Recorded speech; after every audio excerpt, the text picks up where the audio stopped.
তারাবি খালি আট নবী 8 এর বেশি পড়েন না। বুখারী শরীফের হাদিস বলছে 992 নম্বর নবী রাতে 12 রাকাত পড়েছেন। খালি 8 বার পড়েন না কেন? খালি আট আমি বুখারী শরীফের হাদিস দিচ্ছি, নবী পাক 12 পড়েছে, 12 পড়েন না কেন? কে ফেসবুকের কমেন্ট, ইউটিউবের কমেন্টে গাল দেবে, ওটা আমি বলতে পারবো না। নবীর হাদিস শোনো যদি গাল দেয়, ওটা আমাকে দিল না, নবীর হাদিসকে গাল দিয়েছে। দাও শিখেছো তুমি, গাল দেবে না। তোমার যেটা পেটে আছে ওটা উগলাচ্ছ, কথা বলে না। না পারলে কি দেয় বলে, ওই গাল দিবে। কিছু কিছু কমেন্টে দেখবেন এত ভদ্র ভাষা লিখেছে, মনে হয় মাঝে মাঝে বাঁধিয়ে রাখি। কি সুন্দর শব্দ চয়ন রে বাবা, এদের শব্দ চয়ন দেখলে মনটা ভরে যায়। মাঝে মাঝে মনে হয় এলাকার নাম দিয়ে লিখে রাখি, ছোয়ানির পাশ থেকে অমুক গ্রামের অমুক ছেলেটা এই শব্দটা অমুক দিনে চয়ন করেছিল আমার দিয়ে, দেখে দিই, লোক দেখলো খুশি হবে, ওহ এত ভদ্র শব্দ চয়ন করেছে।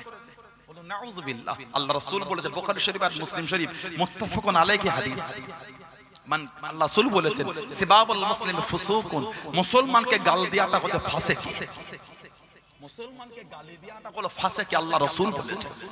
আব্দুল্লাহ ইবনে আব্বাস বলেন, নবী পাক 12 রাকাত পড়লেন, সুম্মা আওতারা, অতঃপর নবী বেতের পড়লেন, নবী অতঃপর বেতে পড়লেন, সুম্মা ইস্তাজা হাত্তা জাআল মুআজ্জিন, অতঃপর মুআজ্জিন আসলো, ফাকামা ফাসাল্লা রাকাতাইন, মুআজ্জিন এসে আযান দিল, নবী আবার 2 রাকাত পড়লেন। এই আযানের পরে যে 2 রাকাত, ওটা ফজরের 2 রাকাত সুন্নাত পড়লেন। নবী পাক সুন্নাত নামাজটা হুজরা শরীফে পড়তেন, সুবহানাল্লাহ বলেন। তারপরে সুম্মা খরাজা, অতঃপর 12 হলেন, ফাসাল্লা সুবহা, অতঃপর নবী হুজরা শরীফ থেকে 12 হয়ে ফজরের 2 রাকাত ফরজ নামাজ পড়ালেন। জোরে বলুন। তাহলে বুখারী শরীফের হাদিসে বলছে নবী পাক রাতের 12 রাকাত পড়তেন। শুধু 8 নয়, বুখারী শরীফে হাদিস আছে 12 রাকাত। শুধু 8 করে লোককে বিভ্রান্তি করছেন। মাঝে মাঝে বলেন নবী 12 পড়েছে, মাঝে মাঝে বলে আল্লাহর নবী 12 রাকাত করেছেন, তা তো বললেন না, কথা বলে না। এবার আপনি আসেন, আরে হাদিস শরীফের কিতাব আছে, ইমাম বুখারী ইমাম মুসলিমের উস্তাদ হযরত ইমাম আবু বকর ইবনে আবি শাইবা রাহমাতুল্লাহ আলাইহি লিখেছেন, মুসান্নাফ ইবনে আবি শাইবা বলে। ইমাম আবু বকর ইবনে আবি শাইবা ইমাম বুখারীর হাদিসের উস্তাদ, ইমাম মুসলিমের হাদিসের উস্তাদ। মুসান্নাফে ইবনে আবি শাইবা হাদিস শরীফের কিতাব এনেছেন 7768 নম্বর হাদিস। উনি বলেন হযরত আবুল বুখতারি, উনি তাবিন, হযরত আবুল বুখতারি রাহমাতুল্লাহ আলাইহি তাবিন ছিলেন। উনি বলেন আনাবিল বুখতারি রাহমাতুল্লাহ আন্নাহু কানা ইসাল্লি 5 রাকাতাতিন ফি রমাদান ওয়া ইতিরু বিসালাসিন। তিনি বলেন আবুল বুখতারি রাহমাতুল্লাহ আলাইহি তিনি রমজান মাসে 5 তারবিয়ার নামাজ পড়তেন, তার সাথে তিনি 3 রাকাত বেতর পড়তেন। 5 তারবিয়া, এই 5 তারবিয়া 5 তারবিয়া তারাবিহ। আল্লামা ইবনে হাজার আসকালানি হুজুর রাহমাতুল্লাহ হুজ্জাতুল মুহাদ্দিসিন, সুবহানাল্লাহ বলে। উনি বুখারী শরীফের সর্বশ্রেষ্ঠ ব্যাখ্যা গ্রন্থ লিখেছেন ফাতহুল বারী। উলামা হযরতরা জানেন আল্লামা ইবনে হাজার আসকালানি রাহমাতুল্লাহ বুখারী শরীফের সর্বশ্রেষ্ঠ ব্যাখ্যা গ্রন্থ ফাতহুল বারী বলে কিতাব লিখেছেন। ওই কিতাবে উনি এই তারাবিহ এটাকে ব্যাখ্যা করেছেন। তারাবি এটা হলো বহু বচন, এক বচন। তারাবি এটা হলো বহু বচন, এর এক বচন হলো তারবিয়া। তারবিয়া আমরা এই তারাবি নামাজে 4 রাকাত পর পর একটু বসি, রেস্ট নি, জিরো একটু। এই 4 রাকাতের পরে বসাটাকে বলা হয় তারবিয়া, একটু বিশ্রাম নিয়ে আরাম করা। 8 রাকাতের পরে বসাটাকে বলা হয় তারবিয়াতা। 2 তারবিয়া, তারবিয়াতান। শরীয়তে ইসলামের মধ্যে তারবিয়াতান বলে কোনো নামাজ নাই।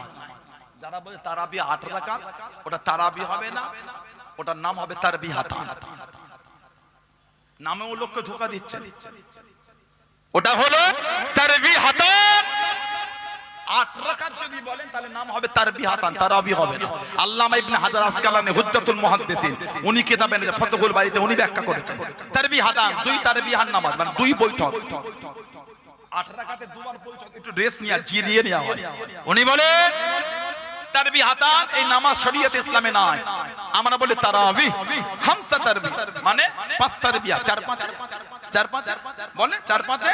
তাবিন বলছে আমরা রমজান মাসে 20 রাকাত পড়তাম, তার সাথে ভিতরে পড়তাম। জোরে বলে, জোরে বলা গেল না?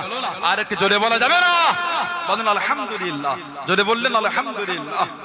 হাদিস শরীফে আরো এসেছে তারাবির নামাজের বর্ণনায়, হাদিস শরীফে আরো এসেছে। ইবনে আব্বাস রাদিয়াল্লাহু তাআলা তিনি বলেছেন, হাদিস শরীফের কিতাব মুসান্নাফ ইবনে আবি শাইবার মধ্যে এসেছে 7774 নম্বর হাদিস। তিনি বলেন আব্দুল্লাহ ইবনে আব্বাস থেকে এসেছে আন্না রাসূলুল্লাহ সাল্লাল্লাহু আলাইহি ওয়াসাল্লাম কানা সাল্লি ফি রমাদান 20 রাকাতান আও বিতর। তিনি বলেন আল্লাহর নবী রমাদান শরীফে 20 রাকাত নামাজ পড়তেন, তার সাথে আমাদের রাসূলুল্লাহ বেতরও পড়তেন। জোরে বলবেন না? আরেককে জোরে বলা গেল না? হাদিস শরীফে আরো এসেছে। এখন ইদানিং দেখবেন ইমাম 20 রাকাত পড়ে, কিছু কিছু মুসল্লি 8 রাকাত 10 রাকাত পড়ে চলে যায়। এটা কিছু কিছু মসজিদে নতুন ব্যারাম হয়েছে, কথা বলেন না। এটা আমার দিকে তাকানো, আমার আলোচনায় বিরক্ত বোধ করছেন আপনারা? কষ্ট হলো। এটা হাদিস শরীফের কিতাবে হাদিসে যে মুসান্নাফ ইবনে আবি শাইবা 7777 নম্বর হাদিস, সুনান ইবনে মাজাহ 1327 নম্বর হাদিস, আবু দাউদ 1375 নম্বর হাদিস, নাসাই 1605 নম্বর হাদিস, তিরমিজি 806 নম্বর হাদিস।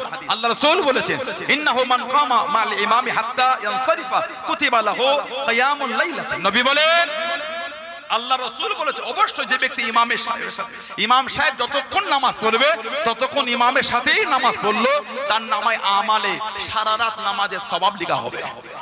বললেন আলহামদুলিল্লাহ। এই 8 রাকাত 10 রাকাত পড়ে যাতে ইমাম 20 পড়ছে, তুমি ছেড়ে দিলে। নবী বলেছে ইমাম যতক্ষণ পড়বে তুমিও ততক্ষণ যদি পড়ো, সারা রাত নামাজের সওয়াব তোমার নামায় লেখা হবে। জোরে বলেন, বলুন আলহামদুলিল্লাহ। জোরে বলেন আলহামদুলিল্লাহ। সাহাবাদের থেকে এসেছে তাঁরা 20 রাকাত নামাজ পড়তেন। সাহাবাদের রায় তাঁরা 20 রাকাত নামাজ পড়েছেন। এখন আমাদের সমাজে বলে না না 20 রাকাত তারাবি নয়, তারাবি হলো কত বলে? তারাবি বলে 8 রাকাত। মুসান্নাফ ইবনে আবি শাইবা 7763 নম্বর হাদিস এসেছে আন্না আলিয়ান আমারা রাজুলান ইউসাল্লি বিহিম ফি রমাদান 20 রাকাতান। হযরতে শেরখুদা আলী রাদিয়াল্লাহু তাআলা মানুষদেরকে রমজান শরীফের মাসে 20 রাকাত নামাজের জন্য তিনি হুকুম দিতেন, 20 রাকাত পড়তেন। জোরে বলুন শেরখুদা আলী 20 রাকাত নামাজ। জোরে বলবেন না সুবহানাল্লাহ। আরেকটা জোরে বলুন আলহামদুলিল্লাহ। হাদিস শরীফে আর হযরত ওমর রাদিয়াল্লাহু তাআলা তিনি বলেন, মুসনাদ ইবনে আবি শাইবা 7765 নম্বর হাদিস এসেছে, মুসান্নাফে ইবনে আবি শাইবা এসেছে হযরত ওমর রাদিয়াল্লাহু তাআলা আনহু তিনি বলেন হযরত ইবনে সুলাইমান তানার থেকে বর্ণনা এসেছে 20 রাকাত নামাজ, 20 রাকাত তারাবির নামাজ 20 রাকাত। তিরমিজি শরীফের হাদিস 806 নম্বর হাদিসের ব্যাখ্যায় হযরত ইমাম আবু ইসা তিরমিজি রাহমাতুল্লাহ, যিনি তিরমিজি শরীফের মুসান্নিফ, গোটা কিতাবটা যিনি অন্ধ কান অবস্থায় লিখেছিলেন। ইমাম তিরমিজি হুজুর তিরমিজি শরীফটা কানা অবস্থায় লিখেছেন, অন্ধ অবস্থায়। জোরে বলুন আলহামদুলিল্লাহ। যদি পারেন কাল একবার মাদ্রাসায় এসে তিরমিজি শরীফটা দেখে যাবেন কি অবস্থা, ওটা হুজুর কানা অবস্থায় লিখেছেন। জোরে বলুন সুবহানাল্লাহ। উনি বলেন أكثر أهل العلم على ما روي عن علي وعمر رضي الله عنهم وغيرهما من أصحاب النبي صلى الله عليه وسلم 20 রাকাত। উনি বলেন হযরত ইমাম আবু ইসা তিরমিজি হুজুর বলছেন কি যে বেশিরভাগ ইমামের মত যেটা হযরত আলী হযরত ওমর রাদিয়াল্লাহু তাআলা এবং নবী পাকের অন্যান্য সাহাবাদের থেকে যেটা বর্ণনা হয়েছে সেটা হলো রমজান মাসে যেটা হলো 20 রাকাত তারাবি। জোরে বলো।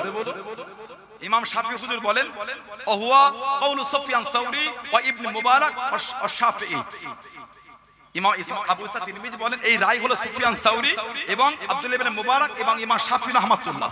তিনি আরো বলেন ওয়াকালা শাফিঈ, ইমাম শাফিঈ হুজুর বলে কি বলেন ওয়া হাকাযা আদরাকতু বিবালাদিনা বিমাক্কাতা ইসাল্লুনা 20 রাকাতান। ইমাম শাফিঈ বলেন আমি আমার শহর মক্কা শরীফে লোকেদের করে 20 রাকাত তারাবির নামাজ পড়তে দেখেছি। জোরে বলবেন না? আর একটু জোরে বলা গেল না? আল্লাহ ফিতনা থেকে আমাদের দূরে রাখেন, বলুন আমিন। জোরে বলেন আমিন। এদের থেকে সাবধান, এরা সাহাবাদের বেদাতি বলছে। ইসলাম জাহানের প্রথম খলিফা হযরত আবু বকর সিদ্দিক রাদিয়াল্লাহু তাআলা। হাদিস শরীফে এসেছে আউয়ালুন নাস বা'দাল আম্বিয়া আবু বকর। সমস্ত নবীদের পরে সমস্ত মানুষের উপরে ইজ্জত আল্লাহ আবু বকর সিদ্দিককে দিয়েছেন। জোরে বলেন। বুখারী শরীফে মানাকিব আবু বকর সিদ্দিক বলে একটা বাব আছে রাদিয়াল্লাহু তাআলা। ওই বাবে এসেছে নববী শরীফের চতুর্দিকে সাহাবাদের বাড়ি ছিল। নববী শরীফের দিক গোল করে সাহাবাদের ঘর ছিল, দুটো করে দরজা, একটা দরজা করলে নববী শরীফ আর একটা ছিল উল্টো দিকে। মাঝে মাঝে সাহাবারা তারা হয়ে ওই রকম জুতোটা হাতে করে নিয়ে নবাবী শরীফের উপরতে চলে যেতেন। অনেক সময় সাহাবাদের উপর গোসলের হুকুম থাকলে নবাবী শরীফ এক সাইড দিয়ে বার হয়ে যেতেন। আল্লাহ রাসূল একবার বলে দিলেন, সুদ্দুল আবওয়াবা ইল্লা বা'দা আবী বকর, সুদ্দুল আবওয়াবা, প্রত্যেকের বাড়ির দরওয়াজাগুলো বন্ধ করে দাও, ইল্লা বা'দা আবী বকর, কেবলমাত্র শুধুমাত্র একমাত্র আমার আবু বকর সিদ্দিকেরটাই খালি খোলা থাকবে। জোরে বলবেন না, আজ জোরে বলা গেল না। কে? হযরত আবু বকর সিদ্দিক রাদিয়াল্লাহু তাআলা। কি মাকাম আল্লাহ দিয়েছে, আল্লাহ ওনার ইজ্জতটা কত আলা করেছে, যিনি আমাদের নবীর সাথে হিজরত করেছেন। জোরে বলো, আজ জোরে বলা গেল না। আল্লাহ নবী দরওয়াজার কাছে চলে গেলেন। ও জওয়ানকে, ও আমার মুরব্বি বাপদাদা, আল্লাহ নবী বাড়ির দরওয়াজায় গিয়ে টোকা দিলেন, দরওয়াজা খানা খুলে গেল। আল্লাহ নবী ভেতরে ঢুকে গেলেন। আসসালামু আলাইকুম ইয়া রাসূলুল্লাহ, হাবিবাল্লাহ। আল্লাহ নবী সালামে জবাব খানা দিলেন, আল্লাহ নবী উত্তর খানা দিলেন। আল্লাহ নবী জিজ্ঞাসা করলেন, আল্লাহ নবী জানতে চাইলেন, ও বাবা আবু বকর রাদিয়াল্লাহু তাআলা আনহু, আমি নবী নাম ধরে ডাকিলাম, আমি নবী বারে বারে আওয়াজ দিলাম, আমি নবী একবার মাত্র আওয়াজ দিলাম, দরওয়াজা খুলে গেল।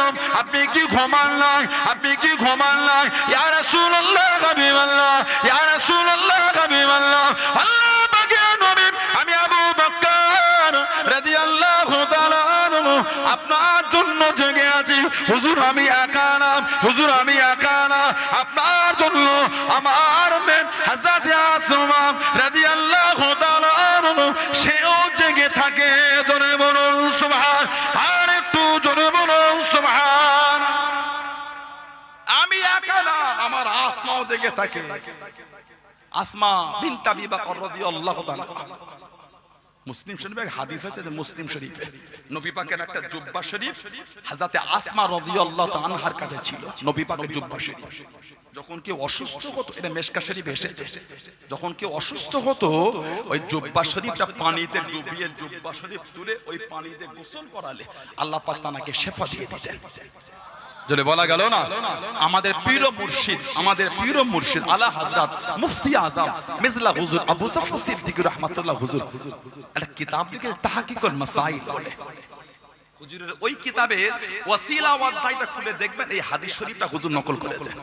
মুফতি আযম আমাদের পীর মুর্শিদ মিজলা হুজুর রাহমাতুল্লাহ এই তাহকিকুল মাসাইল কিতাবে হুজুর ওটা নকল করেছে। হযরতে আসমা উনি জেগে জেগে সারা রাত আমার নবীর জন্য নাস্তা করতেন। জোরে বলা গেল না। আর একটা চামড়ার মুশকের মধ্যে পানি ভরতেন। কলকাতা বড় বাজারে গেলাম, চামড়ার মুশ দেখা যায় না, কাঁধে করলে ঘরে আদমি শরীফে গেলে খুব দেখা যায়। দে দে বাবা 20 রুপিয়া, দে দে বাবা জাইরকে জিয়ারত के लिए পানি ডাল দে দে বাবা 20 রুপিয়া দে। আদমি শরীফে কথা বলে না, দেখেন আপনারা, সে কাঁধে করলে ঘরে। হযরত আসমা রাদিয়াল্লাহু তাআলা আনহা ওই চামড়ার মুশকে নবীর জন্য পানি ভরতেন আর খাবার করে থাকতেন। নবী হয়তো আজকেই আসবে। যে রাতে নবী গেলেন ওই চামড়ার মুশকে পানি আর নবীর নাস্তা, তারা ঘুরে বাঁধবেন কি দিয়ে দড়ি খুঁজে পাচ্ছেন। কিতাব এসেছে যে পরনে জামাটা ছিল কোমরটা একটা ফিতে ছিল, ফিতে, ওই ফিতেটাকে খুলে টান দিয়ে ছিঁড়ে দুটো ভাগ করে এক ভাগ দিয়ে নবীর নাস্তা বেঁধেছেন, আর এক ভাগ দিয়ে চামড়ার মুশকে পানির মুখ বেঁধেছেন। সেদিন থেকে লাকাব হয়ে গেল জাতুন নিকাতাইন, দুই ফিতের মালকিন। জোরে বলুন। আল্লাহ ওনাকে একটা ছেলে দিয়েছিলেন, নাম হযরতে আব্দুল্লাহ। ওনার স্বামীর নাম ছিল জুবাইর, আব্দুল্লাহ ইবনে জুবাইর রাদিয়াল্লাহু তাআলা। আবু বকর সিদ্দিকের নাম কি বলতে পারবেন? কথা বলেন না। আবু বকর সিদ্দিকের নাম হলো আব্দুল্লাহ, ওনার উপনাম হলো আবু বকর, ওনার আব্বার নাম হলো উসমান, ওনার আব্বাকে ডাকা হয় আবু কুহাফা বলে। সিদ্দিক আকবর, ওনার আব্বার নাম উসমান, আব্দুল্লাহ ইবনে উসমান, সেটা রূপান্তরিত হয়ে গেল কুনিয়াত উপনামে আবু বকর ইবনে আবু কুহাফা রাদিয়াল্লাহু তাআলা। জোরে বলুন না সুবহানাল্লাহ। নবী পাক এই সিদ্দিক আকবরের নামে ওনার মেয়ের ছেলের নাম রেখেছেন আব্দুল্লাহ, যিনি দুনিয়ায় আসার পরে গোটা মক্কা শরীফে খালি তাকবীর হয়েছিল। জোরে বলবেন না। একটা কিতাব আছে আল্লামা ইবনে হাজার আসকালানী হুজুর রাহমাতুল্লাহ লিখেছেন, আল ইসাবা ফি তামহিজ সাহাবা বলে, উলামারা জানেন। আল্লামা ইবনে হাজার আসকালানি হুজুর রাহমাতুল্লাহ একটা কিতাব লিখেছেন সাহাবাদের উপর, আল ইসাবা ফি তামহিদিস সাহাবা। একটা কিতাব আছে সাহাবাদের জীবনী, উজ্জুল গাবা। আর একটা কিতাব সুআরুম মিন হায়াতিস সাহাবা বলে। আব্দুল্লাহ রাদিয়াল্লাহু আনহু উনি দুনিয়ায় আসার পরে গোটা মক্কা শরীফে খালি তাকবীর হয়েছে, জোরে বলেন। কেন? মক্কার কাফের বেদিনরা জানিয়ে দিয়েছিল, ও জমাকে, ও আমার মুনব্বি বাপদাম, আল্লাহ নবীর সাহাবাদের শুনিয়ে দিল, আল্লাহ নবীর সাহাবাদের জানিয়ে দিল, তোদের বাড়ির মহিলাদের গর্ভে পুত্র সন্তান হবে না, তোদের বাড়ির মহিলাদের পেটে পুত্র সন্তান আসবে না। আমাদের দেবদেবীদের লানাত, আমাদের দেবদেবীদের লানাত, আমাদের দেবদেবীদের লানাত। ও জমাকে, আল্লাহ রাব্বুল আলামিন হযরতে আসমা রাদিয়াল্লাহু তাআলা আনহা ওনার গর্ভের মধ্যে পুত্র সন্তান পাঠিয়ে দিলেন, পুত্র সন্তান দিয়ে দিলেন। আল্লাহ নবী সাহাবা এত খুশি হয়ে গেলেন, এত আনন্দিত হয়ে গেলেন। ও যুবক, মক্কা শরীফের রাস্তায় রাস্তায় মনে মনে তাকবীরে ধ্বনি তুলে দিলেন, সাহাবারা জানিয়ে দিলেন, সাহাবারা শুনিয়ে দিলেন, হে মক্কা বেদী বেঈমানের দলেরা, তোদের দেবদেবীদের লানাত, তোদের দেবদেবীদের লানাত আমাদের বাড়ির মহিলাদের ঘরে লাগে না, আমাদের বাড়ির মহিলাদের লাগে না। আল্লাহ রাব্বুল আলামিন আমাদের বাড়ির মহিলাদের গর্ভে পুত্র সন্তান পাঠিয়েছেন, জোরে বলুন সুবহান। আর একটু জোরে বলুন সুবহান। ও যুবকেরা, আল্লাহ নবী এত খুশি হয়ে গেলেন, আল্লাহ নবী এত আনন্দিত হয়ে গেলেন, আল্লাহ নবী টুকটুক করে চলে গেলেন হযরতে আব্দুল্লাহকে কোলে নিয়ে, হযরতে আব্দুল্লাহকে কোলে নিয়ে আল্লাহ নবী নূরে মুখের মধ্যে একটু খেজুর ফলে চিবিয়ে চিবিয়ে নরম করে, চিবিয়ে চিবিয়ে নরম করে আল্লাহ নবী লালা শরীর মাখা খাজুর, থুতি শরীর মাখা খাজুর আল্লাহ নবী নূরে মুখ মুবারক থেকে বার করে হযরতে আব্দুল্লাহ, হযরতে আব্দুল্লাহ, হযরতে আব্দুল্লাহ রাদিয়াল্লাহু তাআলা আনহুর মুখের মধ্যে দিতে লাগলেন, জোরে বলুন সুবহান। আর একটু জোরে বলুন সুবহান। উনার তারিখ করেছেন আমাদের নবী লালা শরীফওয়ালা খাজুর দিয়ে, জোরে বলবেন না। হযরতে আব্দুল্লাহ তাহানিক আমাদের নবী করেছে নবী পাকে থুতু শরীফ লাগা খাজুর দিয়ে, জোরে বলবেন না। এত ভালোবাসতেন নবী। উনি একবার মদিনা মক্কা শরীফের দায়িত্ব পেয়ে গেলেন। হাজ্জাজ বিন ইউসুফ, হাজ্জাজ বিন ইউসুফ যার হাত হলো সাহাবাদের রক্তে লাল, তাবেঈনদের রক্তে লাল, এত শহীদ করেছে। ইয়াজিদের পরে সবথেকে জালেম ছিল হাজ্জাজ বিন ইউসুফ, লা হাওলা ওয়ালা কুওয়াতা ইল্লা বিল্লাহ। তারপরে আব্দুল ওয়াহাব নাজদি, মুহাম্মদ ইবনে আব্দুল ওয়াহাব নাজদি, এই বেঈমান এই হাজ্জাজ বিন ইউসুফের পরে এই বেঈমানের হাত সুন্নি, হানাফি, শাফিঈ, মালিকি, হাম্বলি এই আহলে সুন্নাত ওয়াল জামাতের অনুসারীদের মুহাম্মদ ইবনে আব্দুল ওয়াহাব নাজদির হাতের রক্তে লাল হয়েছে, রক্তে লাল হয়েছে, এত শহীদ করেছে এই বেঈমানরা। ইয়াজিদের পরে জালেম ছিল হাজ্জাজ বিন ইউসুফ, এত সাহাবা শহীদ করেছে। আমার রাসূলের সাহাবীর কলিজার টুকরা হযরতে জুবায়ের রাদিয়াল্লাহু তাআলা ছেলে, হযরতে আসমা ছেলে হযরতে আব্দুল্লাহ, ওনাকে শহীদ করে দিল। দুরকম বর্ণনা, একরকম বর্ণনা এই মাথাটাকে কেটে একটা খানচাই করে দিয়ে মাকে পাঠিয়েছিল। হযরতে আসমার কাছে ছেলের মাথা পাঠিয়েছে। আহা, এই তোমার আব্দুল্লাহ কেমন দেখতে লাগছে দেখো। আর একটা বর্ণনা এসেছে ওনাকে শহীদ করে পা দুটোকে এক জায়গায় করে দড়ি দিয়ে বেঁধে কাবা শরীফের পাশে মাথাটা নিচের দিকে করে ঝুলিয়ে দিয়েছে। যতক্ষণ আমার কাছে মাপ না চাইবে আসমা, আব্দুল্লাহর লাশ ওইভাবে ঝুলবে। হযরত আসমা বললেন আমি ওর কাছে মাপ চাইবো না। হাজ্জাজ বিন ইউসুফ পরিবেশ যখন খারাপ হয়ে গেল আর রাখতে পারছে না, মানুষের মধ্যে রাগ তৈরি হচ্ছে। কাছের লোকেরা গিয়ে বলল আপনি রাখতে পারবেন না, লাশটা নামিয়ে দেন। নাবিয়ে দেয়, তাও নামায় না। হযরত আসমা রাদিয়াল্লাহু তাআলা আর সহ্য করতে পারলেন না, ছিটকে বার হয়ে ছেলের লাশটাকে জড়িয়ে ধরে কাঁদছেন। মা ছেলের লাশ জড়িয়ে